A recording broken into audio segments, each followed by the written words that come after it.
నమస్తే, నేను మీ journalist Madan Mohan. Welcome to our Madan news channel.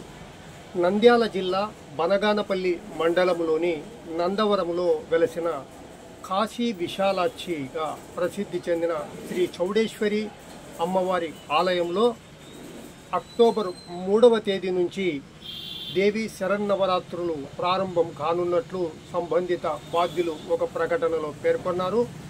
October 3వ తేదీ నుంచి ప్రారంభమయ్యే దేవి శరన్నవరాత్రులు అక్టోబర్ 12వ తేదీ వరకు నిర్వహించనుండగా ప్రతిరోజు కూడా అమ్మవారు విశిష్ట అలంకరణలో అలరారనున్నారు.